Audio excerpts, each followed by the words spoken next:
Rabbi Elimelech Milizhinsk says that if you say this immediately and with all of your might, you will be saved. That feeling, that thought will be removed.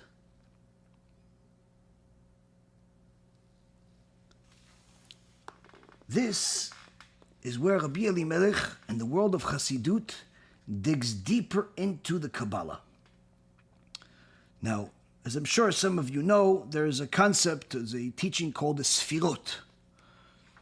And both Rabbi Elimelech of Lizhinsk and the Jose of Lublin wrote specifically about this particular subject when it comes to the 7 Canaanite nations.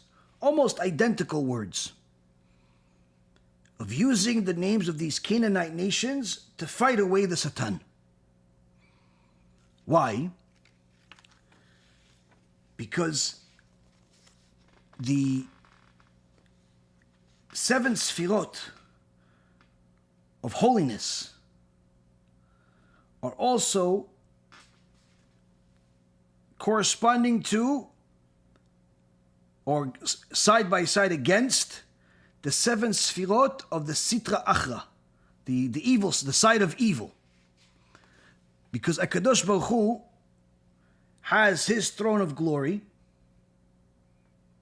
but he also created, in essence, a throne of glory for the Satan. So he could do his job. He gave him, in essence, a kinghood. Of course, he's always under Hashem, but in essence, he empowered him for this world. In order for him to fulfill his job, his role, being the obstacle, being the one that's going to constantly try to distance you away from Hashem, in order to justify a reward or punishment. And the Chozel Milublin writes that these 7 nations are not just 7 nations, but they actually stand for the 7 Sfirot of the evil side versus the 7 Sfirot of the holy side. Where the Knaani is for Chesed on the holy side,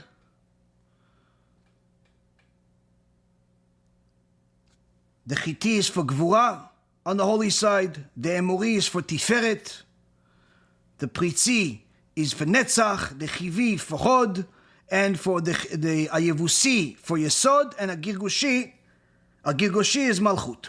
That's the 7 Sfirot of the holy side. On the evil side, on the Sitra Achra side, on the Satan side, it's different. Rabbi Elimelech of Lizhinsk writes in Noam Elimelech in Parashat Miketz that these are the 7 layers of the Klippa. These 7 nations represent the 7 layers of the Klippa, where the Canaanite is representing Achna'ah. Achna'ah is submission. Submission, Rabbi Elimelech says, is where one, instead of submitting to Hashem, he's submitting to the Yetzer Hara. Hashem says, go to shul, go to the Bet Midrash, go do good things. But the Sitra Achra says, go to the nightclub, go play basketball, go waste time. And he submits. That's the Canaanite, represents Achna'ah. Achna'ah means like submitting. The Jose Lublin says this is also a character trait of submissiveness that looks like humility, but it's false humility. It's like meekness. Someone that's meek, where they pretend to be, I didn't want to go. But the second someone says anything against them or disagrees with them, all of a sudden, their lion of Gehenom comes out. This you probably have seen, where some people say, we love everybody, we accept everyone, but the second you disagree with them about their Rebbe not being Mashiach, or that the wigs are coming from idol worship, or anything like that, all of a sudden, they hate you more than they hate the Satan himself. Or you see it also with the Netuei Karta, where they're pretending to be lovers of Hashem, but at the same time, they're befriending the terrorists. This is false humility. So the definitions of Rabbi Elimelech and the Choseh Milublin are very almost identical, but one builds on top of the other. That's the Canaanite. The Chiti, the second nation, the Chiti, comes from the word chat. Chat is is fear, but not good fear. More like fear of missing out, fear of not being with everybody else in the party that is forbidden to go, fear of not having things that you're not supposed to have.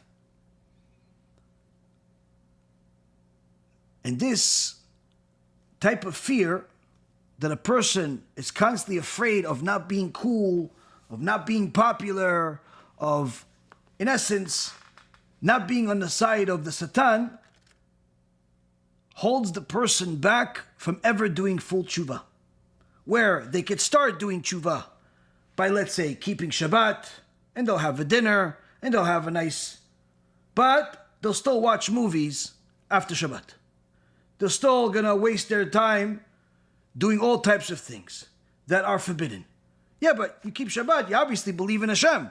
You obviously know that Torah is what our guide is. The Torah says, don't waste your time watching these immodest things, these immoral things. Don't destroy your neshama. And why do they keep doing it? Why do they keep going to forbidden places? Or they'll go to a, for example, there's a party. And it's a family party. And the family says, listen, we're going to have a party, some type of simcha, for a wedding, for a bar mitzvah, for whatever. Something connected to Judaism. But then you find out that they're going to have mixed dancing. Boys and girls dancing together. Now, of course, it's forbidden for any Jew to ever walk into such a place. Not for the introduction or the end. There's no permission whatsoever to go into such a place. But somebody's going to say, yeah, but listen, if I don't go, then the family's going to be offended, and then they're going to be mad at me. That's the Satan. That's a klippah from the Satan. That's telling you, go and don't offend them while disregarding, desecrating God's name. I explained this to somebody recently, where there was an event. And the people hosting the event, nice people, wonderful people, but apparently they're not familiar so much with who the judge is and what the judgment is. And they were having an event, and there was going to be mixed dancing. But they justified it because many of the guests were not really Torah observant, some of them were not even Jewish. They justified it because perhaps, there's going to be a lot of young people there. And they justified it in a lot of different ways. And one of the ways they justified it is that there's going to be some religious people that are coming. Apparently, those religious people either didn't know that there's going to be mixed dancing there, whatever the case is. But they also justified it by saying, listen, we're only going to have, we're going to have the introduction, the reception, the whole, shafuni anas, look at me type of stuff. For the first 2 hours, there's not going to be any dancing. So that's during a time where, anyone can come, religious people, not religious people, everyone can come, there's no mixed dancing. After 2 hours, we're opening up the dance floor, and Hashem Yishmor V'Yatzil. The Satan's coming to dance also. So it's not a problem, right? Now, obviously, when this question came up, it's not really a question. Why is it not a question? And I explain this to the person this way. Imagine somebody told you, come to my house. I'm going to have a beautiful event with all types of luxuries, with all types of delicacies, amazing food, wonderful, everything you can possibly imagine. Wow, amazing. Yeah, I want you to come. Make sure you get there at 8 o'clock, but you have to leave by 10. Under no circumstances do you leave a minute after 10. Oh, okay, fine, no problem. It's just, okay, fine. Listen, the fact that you're inviting me is great. I appreciate it. What? Yeah, but it's going to be beautiful food, beautiful people, beautiful this, beautiful that. Oh, wow, I can't wait to come. But make sure you leave at 10. Okay, I won't. Listen, why you keep mentioning this leaving at 10? What's the big deal? Listen, I wasn't going to tell you, but since you asked, I'm going to tell you. You see, I like you. And I want you to come. I want you to enjoy the food. I want you to enjoy the environment, the aroma. The smell is even going to be beautiful. Come at 8, enjoy yourself to 10 o'clock. But at 10 o'clock, you have to leave. Why? Because I like you, I don't want you to see what's going to happen after 10. What's going to happen after 10?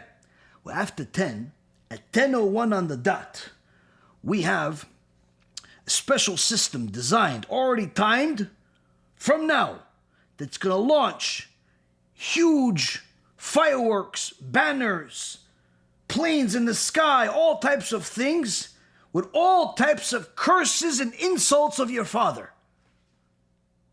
So I figured you're probably not going to want to see that part. So it's good you just enjoy the first 2 hours and,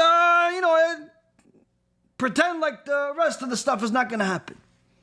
Let me ask you guys a question.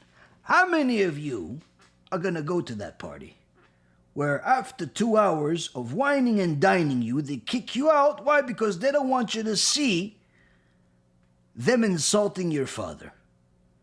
And that's the reality. When there is a wedding, when there's a bar mitzvah, when there's any type of event where they tell you, listen, we're not going to have mixed dancing that's forbidden according to the Torah as Gilui Arayot, meaning die and not sin. For 2 hours you can enjoy wine, die, and make your belly bigger than what it already is. But after 2 hours, we're putting banners that we care less what the Torah says. How many of you are going to do that? No one's going to do that. Same concept. Same concept. But what happens is, Rabotai Karim, if a person does not learn Torah, or perhaps learn Torah but doesn't get enough to that point, or perhaps does not have anybody else influencing them in the right way to know what they need to know, when they need to know it, a person could simply fail in things like this. Not because they want to go against God, not because they hate God, but rather because there's a klippah. There's a klippah of the chiti.